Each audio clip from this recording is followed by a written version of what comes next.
Yang apanya? Hah?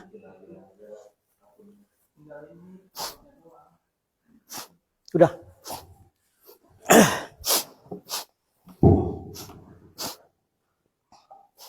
Padahal mah nggak perlu pakai ini, bisa ya? Kan nyampe suara kan. Assalamualaikum warahmatullahi wabarakatuh. Bismillahirrahmanirrahim. Alhamdulillahirabbil alamin. Wa bihi nasta'inu ala umuri dunya waddin. Wassalatu wassalamu ala asyrafil anbiya wal mursalin wa ala alihi wa ashabihi ajmain. Rabbi shrah li sadri wa yassir li amri wahlul 'uqdatam min lisani yafqahu qawli. Wa qala subhanaka la ilma lana illa ma 'allamtana innaka antal alimul hakim. Shadaqallahul azim wa balagha rasuluhul karim wa nahnu ala dzalika minasyahidin walhamdulillahi rabbil alamin amma ba'du. Syukur alhamdulillah kita panjatkan kehadirat Allah Subhanahu wa taala karena sore hari ini di hari yang ke-15 ya. 16 15. 15 belum 16 ya. Di hari yang ke-15 ini kita bisa bersilaturahmi di PCNU Kota Bogor. Semoga apa yang kita lakukan ini mendapatkan ridha dari Allah Subhanahu wa taala. Shalawat dan salam kita aturkan atas junjungan Nabi Muhammad sallallahu alaihi wasallam. Semoga kita semua, keluarga kita, kerabat kita kelak pada hari kiamat dibangkitkan oleh Allah Subhanahu wa taala dalam barisan Rasulullah, minum dari telaga Kautsar Rasulullah dan mendapatkan syafaat al-udma dari Rasulullah sallallahu alaihi wasallam. Baik para hadirin, baik yang hadir langsung di PCNU, kebetulan ini ada sahabat-sahabat saya, ini ada ketua Lakpesdam, ada ketua Al-Aziznu, kepala sekretariat Kang Sahrul juga, dan semuanya juga mungkin para hadirin dan mustami'in yang menyaksikan lewat medsos ya, lewat via online. Semoga semuanya dapat berkah dan inayah Allah Subhanahu wa taala. Saya diminta disodorkan tema keutamaan nuzulul Quran dan amalannya. Walaupun nuzulul Qurannya kan belum. Kita rata-rata merayakan nuzulul Quran itu tanggal 16 malam 17, berarti besok malam. Tapi nggak apa-apa. Sebagai pengantar menuju nuzulul Quran. Walaupun ada di beberapa negara yang melaksanakan nuzulul Qur'annya itu tanggal 27. Kalau kita 17, di beberapa negara tanggal 27 Ramadan. Di Mesir itu umumnya 27 Ramadan. Nah, kita bertanya, kok bisa beda? Kok ada yang 17 Ramadan, ada yang 27 Ramadan? Kemudian pertanyaan yang kedua, kalau begitu mana yang benar? Satu peringatan dengan dua tanggal yang berbeda. Itu yang kedua yang saya kali tanda tanya kita. Kemudian saya juga ingin sedikit menyampaikan satu hal ini. Saya pernah lihat di medsos, ya sekilas saya buka FB, saya lihat ada salah seorang tokoh, bahkan ya, tokoh Salafi Wahabi. Ini kita sebenarnya katanya nggak boleh melabelkan Wahabi, memang kenyataannya mereka Wahabi. Ya. Ada salah seorang tokoh utama bahkan Salafi Wahabi ya, yang mengkritik keras konsep sifat kalam Allah dari Asy'ariyah wal Maturidiyah. Berarti kita kan meyakini bahwa dalam beriktikad manhaj kita adalah apa yang sudah dirumuskan oleh Al-Asy'ari dan Al-Maturidi. Walaupun harus kita tegaskan, kita harus sampaikan bahwa sebenarnya Al-Asy'ari dan Al-Maturidi merumuskan apa yang sebelumnya sudah menjadi perbincangan ulama-ulama ahli tauhid, ahli kalam. Jadi jangan kemudian kita ikut-ikutan menghakimi seperti orang-orang Salafi Wahabi menghakimi kita. Mereka menghakimi kita ini ikutnya adalah Al-Asy'ari dan Al-Maturidi, Asy'ariyah wal Maturidi, yang kemudian diberikan label macam-macam. Label-label yang sangat tidak masuk akal. Saya nggak tahu apakah cara berpikir mereka dilandasi oleh ketidaktahuan atau kebencian. Gitu. Kalau ketidaktahuan ya harusnya tabayun, diskusi, tapi mereka nggak mau diskusi. Kalau kebencian susah, apapun argumentasi kita, ya mereka nggak pernah mau nerima, itu satu. Ya. Padahal apa yang dirumuskan oleh Al-Asy'ari dan Al-Maturidi itu bukan hasil pemikiran yang ujuk-ujuk oleh Al-Asy'ari dan Al-Maturidi, bukan. Tapi ini sebuah proses perjalanan panjang dari fase dan zaman sebelumnya. Walaupun sebelumnya memang tidak dikenal dengan konsep Asy'ariyah Al-Maturidiyah, tapi baru dikenal dengan konsep tanzih. Ya. Upaya mensucikan Tuhan. Nah, konsep tanzih ini dan tatsbit, mensucikan Tuhan dengan segala keagungannya dan meneguhkan keagungan Tuhan Allah SWT dengan segala aspeknya.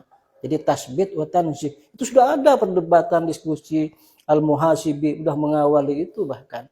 Nah, Al-Asy'ari itu merumuskan, menyusun secara ilmiah apa yang sebelumnya sudah menjadi diskusi para ulama-ulama salaf. Ini harus kita ketahui orang NU. Ya. Maka orang-orang Salafi Wahabi yang kemudian mengklaim kita ini Asy'ariyah wal Maturidiyah, dia kurang piknik. Dia tidak memahami apa yang sebenarnya menjadi rumusan Al-Asy'ari wal Maturidi dan bagaimana kemudian kok muncul rumusan-rumusan dalam ilmu tauhid. Mereka nggak mau tahu. Sudah nggak mau tahu dan nggak mau dikasih tahu. Pinginnya menghakimi, menyalah-nyalakan. Ini harus kita luruskan. Itu yang pertama. Yang kedua, ya, yang paling fatal kemudian mereka mengatakan kita ketika bicara kalam Allah itu adalah sifat. Ya. Sifat Allah yang ada dalam rumus Al-Maturidi wal Al-Asy'ari wal Maturidi.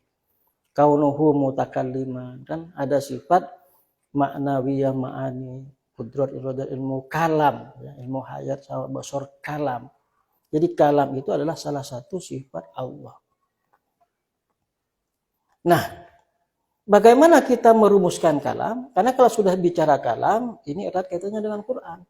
Nah, ini kenapa saya ingin bicara itu pada malam hari, pada sore hari ini, ya, walaupun temanya keutamaan nuzulul Quran, saya kira ini penting untuk kita bahas, penting untuk diketahui oleh orang-orang ahli sunnah wal jamaah, terutama Nahdiyin, agar tidak menjadi bulan-bulanan orang yang benci, iri, yang tidak mau tahu, bahkan tidak tahu, bisanya menyalah-nyalakan. Itulah Salafi Wahabi.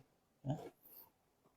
Nah, Allah tentu memiliki sifat kalam dalam rumusan kita. Ya. Nah, persoalannya adalah bagaimana kalam Allah? Nah, ahli sunnah wal jamaah merumuskan kalamullah itu bila kaif.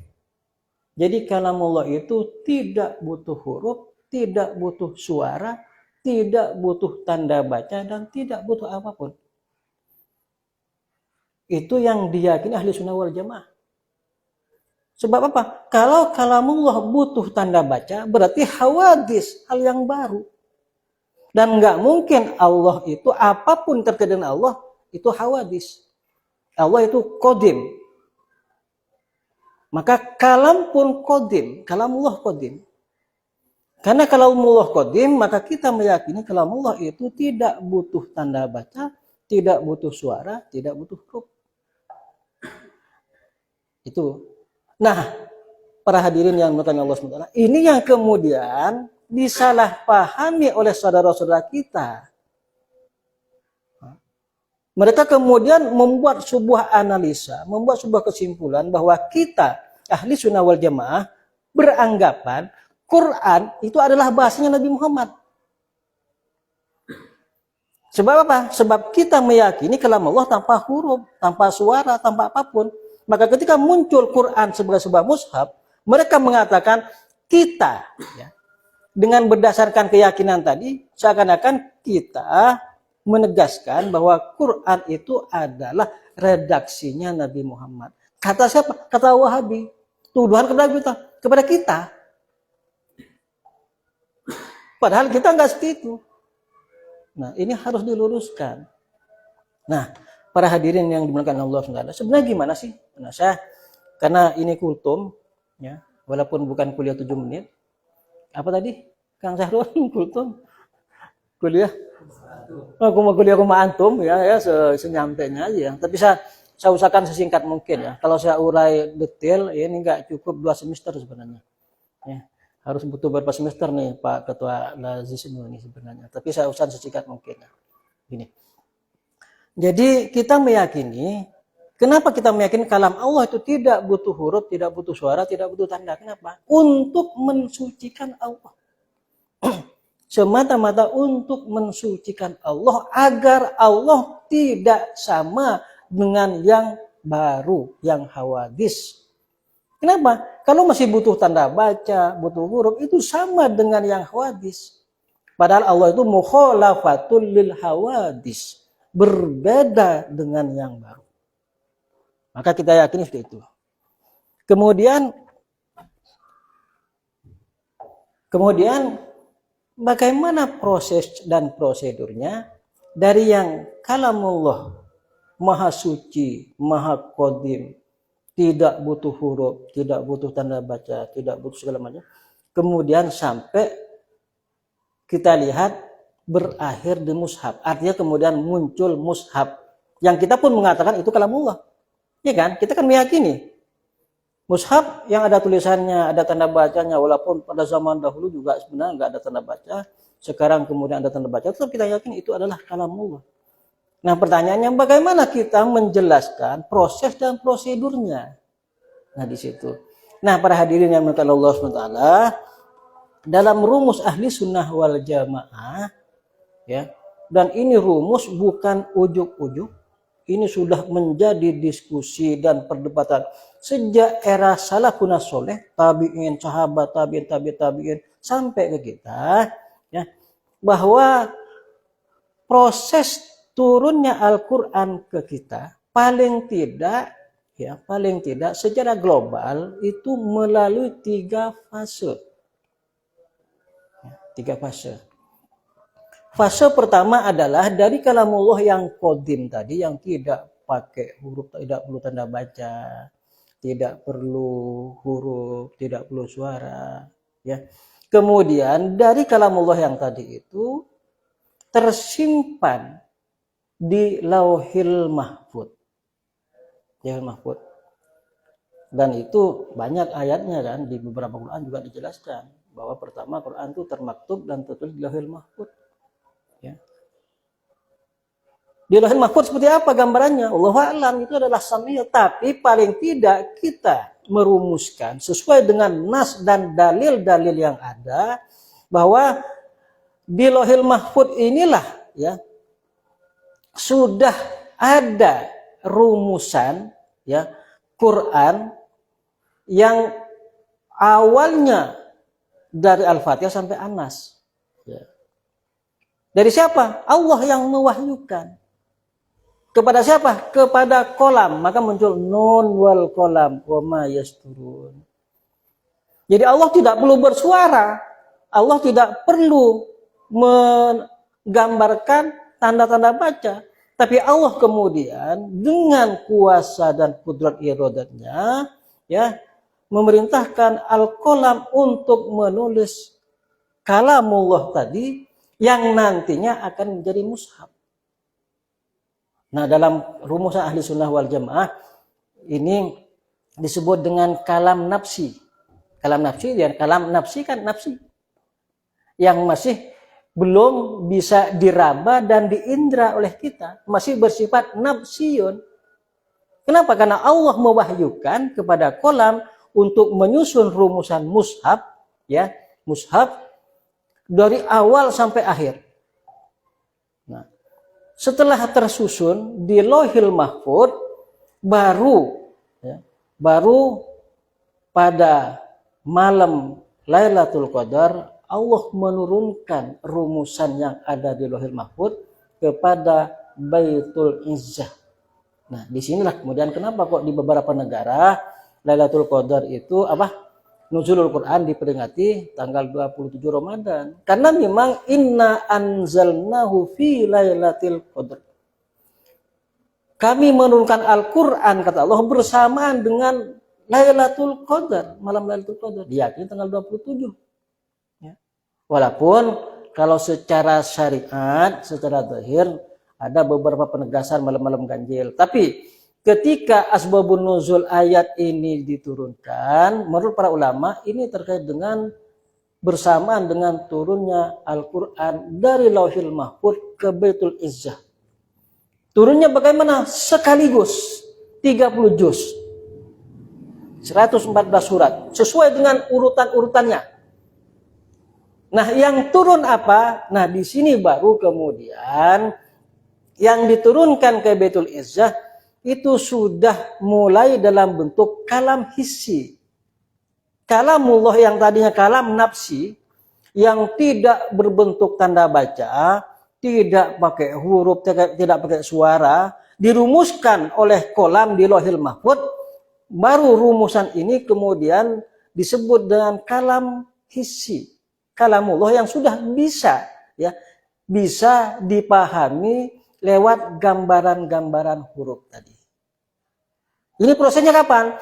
Prosesnya ketika diturunkan oleh Allah dari Lauhil Mahfuz ke Baitul Izzah. Jadi memang kalamullah tidak butuh apa-apa. Tapi kemudian kolam itulah yang menulis kalamullah secara utuh dan mulai tergambar kira-kira gambaran-gambaran susunannya. Dan itulah yang diturunkan oleh Allah kepada Baitul Izzah pada malam Lailatul Qadar. Nah, para hadirin yang dirahmati Allah SWT, disitulah kemudian pada tanggal 17 Ramadan, apa yang sudah ada di Baitul Izzah diturunkan kepada Nabi Muhammad melalui malaikat Jibril. Kapan? Secara bertahap selama 13 tahun. 23 tahun. Menjadi ayat-ayat makkiyah, ayat madaniyah. Dalilnya ada. Nazala bihir ruhul amin ala qalbika litakuna minal mundirin. Jadi Al-Quran dari Baitul Izzah kepada Rasulullah sudah melibatkan Ruhul Amin, malaikat Jibril. Kenapa kok mulai turunkan ayat Al-Quran itu? Litakuna minal mundirin, agar Rasulullah menjadi pemberi peringatan, Rasulullah menjadi pengingat, menjadi penyampai syariat. Dan karena itu diturunkannya juga secara bertahap. Karena ini terkait syariat.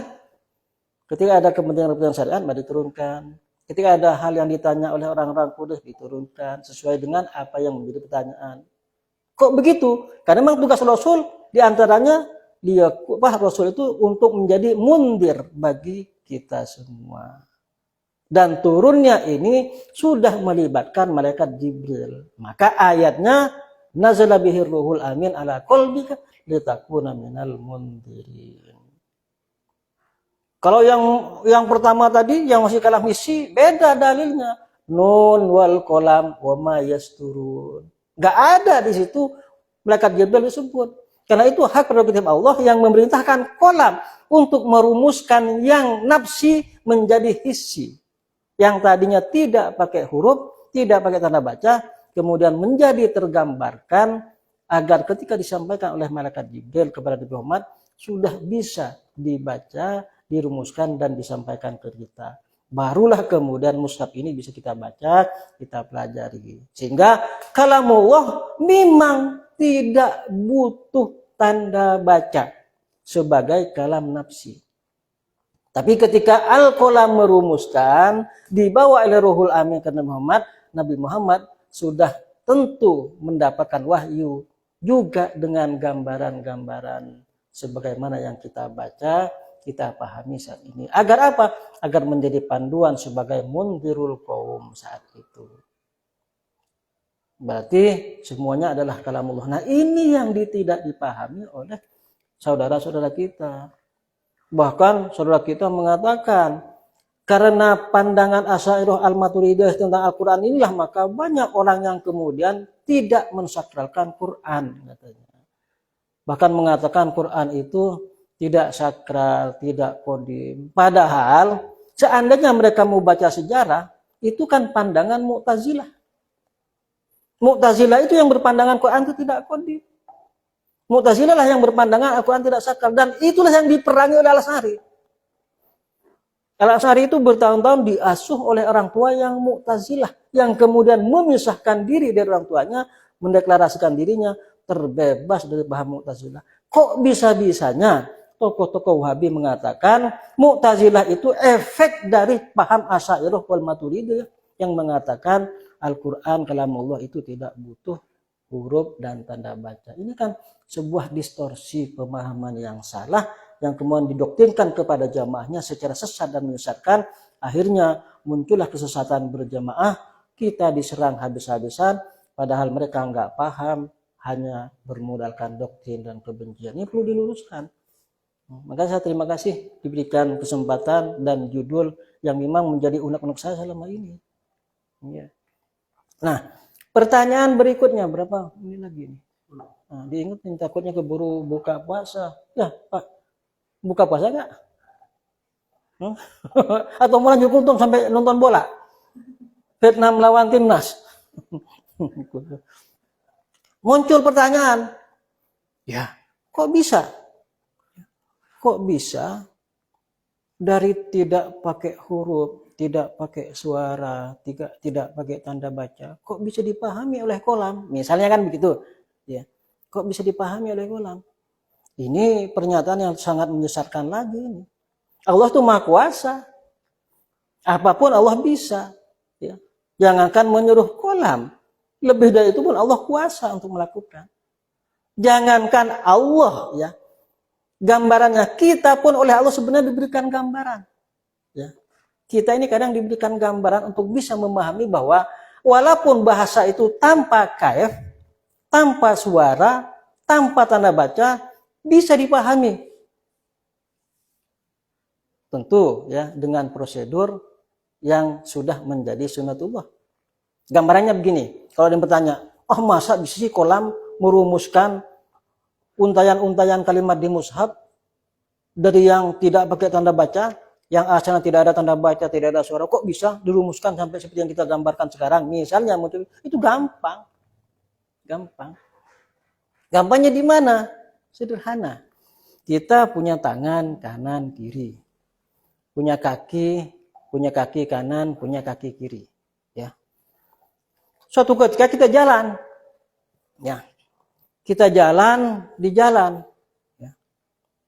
Ketika jalan, di depan kita ada kotoran ayam. Ya. Ada kotoran ayam di depan kita nih. Kira-kira kita injek nggak kotoran itu atau kita angkat kaki agar tidak menginjek kotoran? Pasti kita angkat kan kaki kan? Jangan sampai menginjek kotoran. Yang memerintahkan siapa? Hati dan pikiran kita kan? Hati kita yang perintahkan. Ada kotoran, angkat nggak keinjek kan begitu. Dalam bentuk kalimat sesuai dengan bahasa yang dipahami kaki ditulis, kemudian diperintahkan ke kaki, baru kaki melaksanakan perintah itu yang tertulis kan enggak. Tapi kaki paham apa yang diinginkan oleh hati kita. Kaki paham apa yang diinginkan oleh isi kepala kita. Padahal perintah hati kita, perintah isi kepala kita kepada kaki kita tidak pakai suara, tidak pakai huruf, tidak pakai tanda baca. Atau kita lagi main bulu tangkis, nah, seperti juara All England kemarin tuh Jojo sama Ginting. Indonesia finalnya dua-duanya Indonesia, itu luar biasa itu. Nah, misalnya main bulu tangkis, ya kita mau jemis kok ke arah kanan karena lawan kita bergeraknya ke kiri. Ya. Itu ada yang merintahkan nggak? Ada. Kalau nggak diperintahkan nggak mungkin nyemisnya ke kanan. Yang merintahkan siapa? Pikiran kita, isi kepala kita. Apakah isi kepala kita ketika memerintahkan tangan kita dan raket kita pakai suara kanan gitu kan enggak? Mulut Pak, ya itu mah karena refleks saja. Tapi perintah kan nggak pakai kata-kata. Atau pikiran kita nulis dulu di kertas.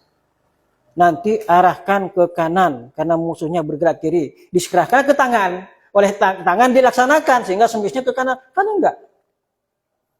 Tapi sesuatu yang ada di pikiran kita tanpa kata, tanpa huruf, tanpa bunyi, tanpa tanda baca bisa dilaksanakan perintahnya oleh tangan kita yang memegang raket.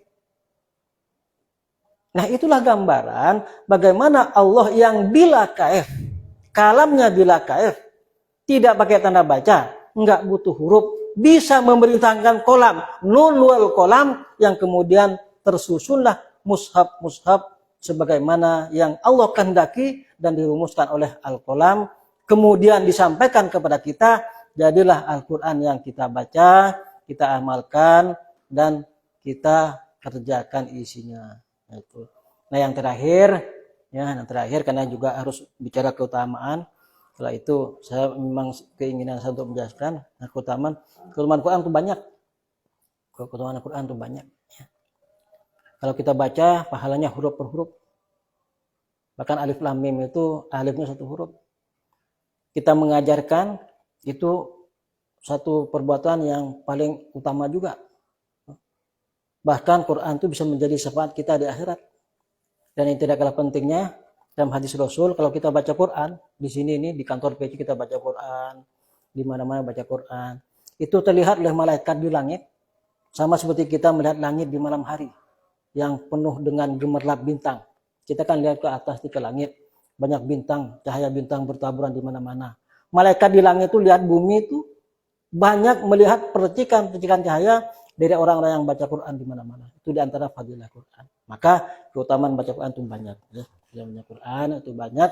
Dan sekali lagi, karena Quran adalah kalamullah, baik yang hissi, yang masih belum, baik yang nafsi, ya, maupun sampai kemudian hissi yang kita baca isinya, itu adalah semua kalamullah yang sakral, yang agung, yang kalau kita ingin berkomunikasi dengan Allah ya secara spiritual, tentu Quranlah medianya.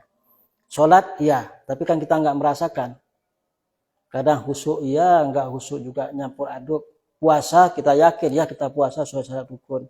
Ya. Tapi kalau Quran memang kita langsung baca bait-bait dari kalamullah, maka itulah media yang paling langsung berhubungan dengan Allah ketika kita ingin beribadah dan menghamba, mengabdi kepada Allah SWT. Apalagi tentu yang paling penting isinya kita amalkan, dibacanya saja 2 dapat pahala, apalagi kalau diamalkan dalam kehidupan sehari-hari, tentu ini akan sangat bermanfaat dan baik untuk kita semua. Cekah itu, semoga ada manfaatnya. Wallahul muwaffiq ila aqwamit thoriq. Assalamualaikum warahmatullahi wabarakatuh.